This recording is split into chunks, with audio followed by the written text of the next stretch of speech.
আজ শেয়ার করছি ব্রেকফাস্টে আমি কি খাই। প্রতিদিন ঘুম থেকে উঠে দিনটা শুরু করি 1 কাপ স্পেয়ারমিন্ট টি দিয়ে। 2 চা চামচ স্পেয়ারমিন্ট নিয়ে এটাকে গরম পানি দিয়ে 10 মিনিট ভিজিয়ে রেখে ছেঁকে নিই। গোল্ডেন ব্রাউন হলে এটা খাওয়ার উপযুক্ত হয়ে যায়। এটার স্মেল এত রিফ্রেশিং, আর ফিমেল হরমোনের জন্য এই স্পেয়ারমিন্ট টিটা একদম ব্লেসিং। চুলের জন্য, স্কিনের জন্য, তারপর স্ট্রেস রিলিফ ভালো, ঘুমের জন্য খুবই ভালো, এটা আপনারা খেতে পারেন। তারপর প্যানে 3-4 ফোঁটা ঘি দিয়ে এর মধ্যে একটা ডিম পোস্ট করে নিই। মাঝে মধ্যে কোনো রকম বাটার ঘি ছাড়াও পোস্ট করি, আর মাঝে মধ্যে একটু ঘিও অ্যাড করি। সামান্য লবণ দিয়ে ডিমটা পোস্ট করে খেয়ে নিই। এখানে 2টো ডিম অ্যাড করতে পারেন, আর একটা ডিম খেলে এর সাথে মাঝে মধ্যে আমি 1 মুঠো বাদাম খাই, আর মাঝে মধ্যে 1 বাটি সবজি বা ফল খাই, যেটা থাকে আর কি। তারপরে চলে যাই গতকাল রাতে ভিজিয়ে রাখা 1 কাপ পরিমাণ ভাত।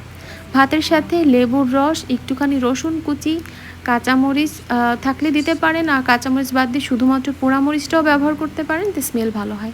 এটা খাওয়ার রিজন এটাই, আমার এমনিতেও ভালো লাগে, আর সব থেকে বড় রিজন এটা শরীরের জন্য খুব ভালো প্রোবায়োটিক। প্রোবায়োটিকের কী বেনিফিট সেটা আপনারা গুগল করে দেখে নিতে পারেন। সর্বশেষ সামান্য সরিষার তেল দিয়ে এটাকে স্যুপের মতো করে খেয়ে নিই। এটা শরীরের জন্য যে কী পরিমাণে ভালো। ন্যাচারাল প্রোবায়োটিক, খুব এক্সপেন্সিভভাবে কিন্তু প্রোবায়োটিক সেল হয় বাজারে, তো এটা কিন্তু ন্যাচারাল প্রোবায়োটিক, কোনো খরচ ছাড়া। দেন মিষ্টি এনজয় করতে করতে 1 কাপ চিনি ছাড়া কফি।